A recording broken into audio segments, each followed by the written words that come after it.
আসসালামু আলাইকুম প্রিয় দর্শক, আজ সোমবার মানে 16ই ফেব্রুয়ারি, আগামীকালকে সকালে মানে মঙ্গলবার সকালে নবনির্বাচিত যারা সংসদ সদস্য হয়েছেন তাদের শপথ পড়ানো হবে এবং সম্ভবত এই দেশে প্রথমবারের মতো দুবার শপথ পড়ানো হবে। দুবার কেন? দুবার এ কারণে যে একবার শপথ পড়ানো হবে সংসদ সদস্য হিসাবে, আরেকবার শপথ পড়ানো হবে সংবিধান সংস্কার পরিষদের সদস্য হিসাবে। একই লোককে পড়ানো হবে, কারণ তারা সংবিধান সংস্কার পরিষদের সদস্য হিসাবে শপথ নেবেন এ কারণে যে তারা দায়িত্ব নেওয়ার পর আমাদের সংবিধানটাকে সংশোধন করবেন এবং সেটা জুলাই সনদ অনুযায়ী করবেন। এরকমই আবদার চলছে, এরকমই নিয়ম। এটা আলী রিয়াজ সাহেব বলেছেন, এভাবেই করতে হবে। এখন সেই সংস্কার কোথায়, কিভাবে, কতটুকু হবে না হবে, তার সঙ্গে বিএনপির যে নির্বাচনী ইশতেহার তার কতটুকু মিল আছে, কতটুকু গড়মিল আছে, সেটা কিভাবে গড়মিল থাকলে সেটাকে কিভাবে ম্যানেজ করা হবে, সেটা অন্য প্রসঙ্গ। ওই প্রসঙ্গে আমি আসবো। ওই প্রসঙ্গ আগামীতে অত্যন্ত বড় প্রসঙ্গ হিসেবে আবির্ভূত হবে বলে আমার ধারণা। সেই প্রসঙ্গ নিয়ে আমরা কাল পরশু কথা বলতে পারবো। আজকে আমি যেটা নিয়ে কথা বলবো সেটা হলো এই সংসদ সদস্যদের শপথ পড়াবেন কে। যতটুকু বোঝা গেছে শপথ পড়াবেন সিইসি মানে প্রধান নির্বাচন কমিশনার। প্রধান নির্বাচন কমিশনার এম নাসিরউদ্দিন তিনি এই শপথটা পড়াবেন। প্রশ্ন হচ্ছে তিনি কেন পড়াবেন, আইনগুলো কি, কোন আইনের মাধ্যমে এটা উনি পড়াচ্ছেন। সেটা হলো, নিয়মটা হলো যে এই সংসদ নির্বাচনের পর যখন সরকারি গ্যাজেট হয়, সেই গ্যাজেটের প্রকাশের 3 দিনের মধ্যে আগের সংসদের যিনি স্পিকার, সংসদ তো তখন থাকবে না, কারণ নতুন নির্বাচন হলে তো আগের সংসদ ভেঙে দেওয়া হবে। আগের সংসদে যিনি স্পিকার তিনি এই শপথ পড়াবেন। এটা কিন্তু সরাসরি সংবিধানের অংশ। মানে সংবিধানের যে 148-এর 1 আছে, এই 48-এর 1 অনুচ্ছেদে স্পষ্ট বলা হয়েছে যে বিদায়ী স্পিকার নতুন এমপিদের শপথ পাঠ করাবেন। এখন যদি কোনো কারণে বিদায়ী স্পিকার শপথ পাঠ করাতে না পারেন, তাহলে 148-এর 2 ধারায় বলা হয়েছে, 2 অনুচ্ছেদে বলা হয়েছে যে স্পিকারের মনোনীত কোনো ব্যক্তি তার কাছেও এমপিরা শপথ নিতে পারবেন। তার মানে 2 জায়গায় কিন্তু স্পিকারকে লাগবে। হয় স্পিকার পড়াবেন, না হলে স্পিকার যদি অন্য কাউকে মনোনীত করেন যে আমার পরিবর্তে উনি পড়াবেন, তাহলে তাও হবে। তারপরে স্পিকারকে লাগবে। আবার এখন যদি স্পিকার না থাকেন তাহলে এই কাজটা কি করবে? তাহলে ডেপুটি স্পিকার করবে। এটাও কিন্তু সিম্পল। যদি ধরেন স্পিকার নাই, স্পিকার মারা গেছে, স্পিকার নিখোঁজ, স্পিকার গুম হয়ে গেছে, হইতে পারে তো, তাই না? তো সেক্ষেত্রে ডেপুটি স্পিকার এই কাজটা করাবেন।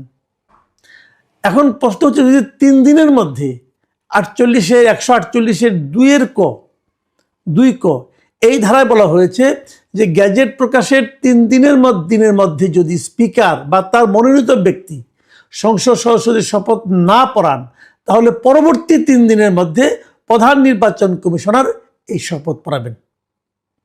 খেয়াল করুন, নির্বাচন হয়েছে 12 তারিখে, 13 তারিখ শুক্রবারই কিন্তু গ্যাজেট হয়ে গেছে। মানে 13 তারিখ শুক্রবারেই গ্যাজেট করে ফেলা হয়েছে, খুব দ্রুততার সঙ্গে করা হয়েছে। এটা ভালো, গ্যাজেট তাড়াতাড়ি করাই ভালো। 13 তারিখ যদি শুক্রবার করে, তারপরের 3 দিন মানে 14, 15, 16 এই 3 দিনের মধ্যে হলে পরে স্পিকার পড়াতে পারতেন। এখন এই 3 দিন মানে আজকে 16 তারিখ, আজকে হলো শেষ দিন। আজকে রাত্র 12টার মধ্যে যদি কেউ না পড়ায়, তাহলে ধরে নেওয়া হবে স্পিকার পড়াচ্ছেন না। এরই মধ্যে কিন্তু প্রস্তুতি নেওয়া হয়েছে, আগামীকালকে মঙ্গলবার সকালে এই শপথ পড়ানো হবে। যেহেতু স্পিকার নেই, স্পিকার পড়াইলেন না 3 দিন, অতএব প্রধান নির্বাচন কমিশনার তিনি পড়াবেন। এই পর্যন্ত সব ঠিকঠাক এবং সেই অনুযায়ী বিভিন্ন জায়গায় দাওয়াত হয়ে গেছে। এখন প্রধান নির্বাচন কমিশন পড়াবেন, এটা কিন্তু আগামীকালকে পড়ালে এর কিন্তু আইনগতভাবে কোনো বাধা নেই। এখন আমার প্রশ্ন হলো, আমি এটা বস্তুটা করছি কোনো ঝামেলা পাকানো, আমাকে অনেকে মনে করেন যে আমি বিভিন্ন রকম ঝামেলাটা পাকাই, বা এই ঝামেলা পাকাই না।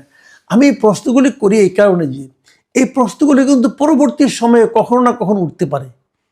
ইতিহাস বলতে একটা কথা আছে না বলেন?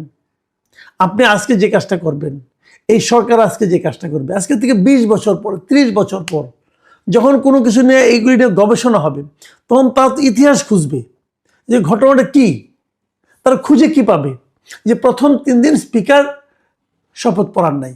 তাহলে প্রশ্ন হবে কেন পড়ার নাই? উনি কি মারা গেছেন? উনি কি ইন্তেকাল করছেন? উনি কি হয়েছে? উনি কি বিদেশে গেছেন? উনি কোথায়? ওনাকে কি জানানো হয়েছিল? ওনাকে বলা হয়েছিল আপনি আসেন? উনি বলেছেন যে আমার পেট ব্যথা, আমি যাবো না। কিছু একটা হয়েছে তো, কি হয়েছেটা কি? আচ্ছা, ওনাকে যে খোঁজা হয়েছে, উনি যে নাই, এই জিনিসটা কে কনফার্ম করলো? সরকারের কোন বিভাগ কনফার্ম করেছে যে স্পিকার নাই, স্পিকার হাওয়া হয়ে গেছেন? কে কনফার্ম করেছেন? আপনাদের নিশ্চয়ই মনে আছে যে 2024 সেই গণ অভ্যুত্থানের পর যখন নাকি বিভিন্ন লোকজন বলা হচ্ছিল তারা সেনা নিবাসে আছেন, সেনাবাহিনীর এখতিয়ারে আছেন, তাদের হেফাজতে আছেন, এ ধরনের নানা ধরনের কথা কিন্তু বলা বলি হচ্ছিল। এবং তাদের একটা তালিকা ওই সময় আইএসপিআর মানে সেনা বিভাগের মানে সেনানিবাসের সেনাবাহিনীর একটা যে আপনার পাবলিক রিলেশন অফিস, সেই আইএসপিআর থেকে একটা তালিকা দেওয়া হয়েছিল যে কে কে কোথায় কোথায় আছে এবং তাদের কাছে তাদের হেফাজতে কে কে আছে। সেখানে ওই সময় যে ঢাকার ডিএমপি কমিশনার ছিল হাবিবুর রহমান, তার নাম ছিল, প্রধান বিচারপতির নাম ছিল, আরও অনেকে ছিল, এবং সেখানে স্পিকার শিরিন শারমিন চৌধুরীর নামও ছিল। ওই তালিকার 4 নম্বর নামটা ছিল ডক্টর শিরিন শারমিন চৌধুরী, জাতীয় সংসদের স্পিকার। তিনি তাদের হেফাজতে ছিলেন। এবং ওই 11 নম্বরে ছিল ডেপুটি স্পিকার শামসুল হক টুকুর নাম। এরা উভয়ে সপরিবারে ওনাদের ওখানে ছিলেন। তো শিরিন শারমিন এই শামসুল হক টুকুকে তারপর সেখান থেকে আপনার একটা মামলায় অ্যারেস্ট করে নেওয়া হয় এবং উনি এখন জেলে আছেন, একটা মামলায় অ্যারেস্ট হয়ে উনি জেলে আছেন। শিরিন শারমিন চৌধুরী কোথায়? উনি তো জেলে নাই, তাহলে উনি কোথায়? ওনার খবর কেউ বলতে পারছে না। উনি ছিলেন তো সেনা হেফাজতে, তা সেখান থেকে কোথায় গেলেন? তাহলে এটা সেনাবাহিনীকে জিজ্ঞাসা করা হোক, ভাই আপনারা ওনারা কি করছেন? এখন উনি আপনাদের কাছে আছেন, অথবা উনি কি অন্য কোথাও গিয়েছেন? কোথায় গিয়েছেন আপনারা কি জানেন? নাকি আপনারা ওনার উপর কোনো দায়িত্ব বোধ করেন না, ছেড়ে দিয়েছেন? হতেও তো পারে, কোনো সমস্যা নাই ছেড়ে দিলে পরে। দেশ ভালো অবস্থা আছে, ওনার এখানে থাকার দরকারটা কি? ছেড়ে দিয়েছেন। কোথায় ছেড়ে দিয়েছেন? উনি কোথায় গেছেন? কোনো খোঁজখবর কেউ জানেন না? ওটাকে খোঁজা হয়েছে? এত বড় একটা ঘটনা, দেশে একটা নির্বাচন হয়েছে, এখন স্পিকার হিসাবে উনি শপথ পড়াবেন। এখন আপনারা হয়তো বলবেন যে উনি কিভাবে পড়াবেন, উনি তো পদত্যাগ করেছিলেন। হ্যাঁ, উনি পদত্যাগ করেছিলেন। উনি অগাস্টে ঘটনা ঘটলো, উনি সেপ্টেম্বরেই পদত্যাগ করেছিলেন। তো এখন উনি পদত্যাগ করলেও কিন্তু আইন সংবিধান অনুযায়ী যে উনি পদত্যাগ করুন আর না করুন সেটা ব্যাপার না, পরবর্তী সংসদ হওয়ার আগ পর্যন্ত উনি থাকবেন। সে হিসেবে উনি এসে পড়াবেন। আচ্ছা, আমি ধরে নিলাম ওনার পদত্যাগটা কার্যকর হয়েছে, উনি আর পড়াবেন না, উনি আর এই ঝামেলা আসবেন না। ঠিক আছে, আসবেন না। তাহলে যদি স্পিকার পদত্যাগ করে, তাহলে স্পিকারের দায়িত্বটা কে পায়? Deputy speaker. ডেপুটি স্পিকারকে শামসুল হক টুকু। এখন শামসুল হক টুকু কি পদত্যাগ করেছেন? শামসুল হক টুকু কিন্তু পদত্যাগ করেন নাই। ওনাকে একটা মামলায় গ্রেপ্তার করে আপনি জেলে নিয়েছেন। তো উনি এখান থেকে এসে ওনাকে আপনার প্যারোলে বের করে নিয়ে আসেন, নিয়ে এসে উনি শপথ পড়াবে, অসুবিধাটা কি? এবং ওনাকে গ্রেপ্তার দেখানো হয়েছে, ওনার মধ্যে কোনো সাজাও তো হয়নি, উনি তো সাজাপ্রাপ্ত আসামিও না। তাহলে ওনাকে জামিনে বের করে নিয়ে আসেন, শপথ পড়া, জামিন দিবেন না, দিয়েন না, অসুবিধা নাই, এটা তো আদালতের বিষয়, আমি কি বলবো, জামিন দিবেন আদালত, ওকে ফাইন। তাহলে তাকে মানুষ মারা গেলেও তো প্যারোলে মুক্তি পায়, ওনাকে প্যারোলে মুক্তি দিয়ে নিয়ে আসেন 2 ঘন্টা 3 ঘন্টার জন্য, উনি শপথ পড়ায় আবার জেলখানা ঢুকে যাবে, অসুবিধাটা কি? সেগুলো করলেন না কেন? ওনাকে কি অ্যাপ্রোচ করা হয়েছিল? উনি কি বলেছেন যে আমি পড়াবো না? 3 দিন তো আপনার বসে বসে জাস্ট সময় ক্ষেপণ করলেন ইচ্ছা করে, যাতে নাকি চতুর্থ দিন আপনারা সিইসিকে আনতে পারেন।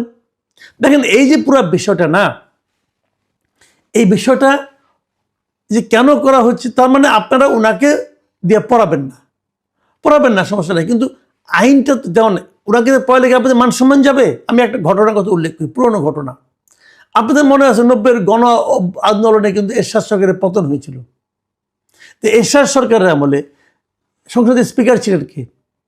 শামসুল হুদা চৌধুরী। সেই শামসুল হুদা চৌধুরী কিন্তু পরবর্তীতে যে বিএনপি এবং আওয়ামী লীগ দুইজনে মিলে যে ইলেকশনটা করলো, 91 ইলেকশন, যেখানে বিএনপি জিতেছিল, এই সকল সংসদ সদস্যদেরকে, বিএনপির এবং এদেরকে, আওয়ামী লীগের এমপিদেরকে শপথ পড়িয়েছিলেন কিন্তু শামসুল হুদা চৌধুরী।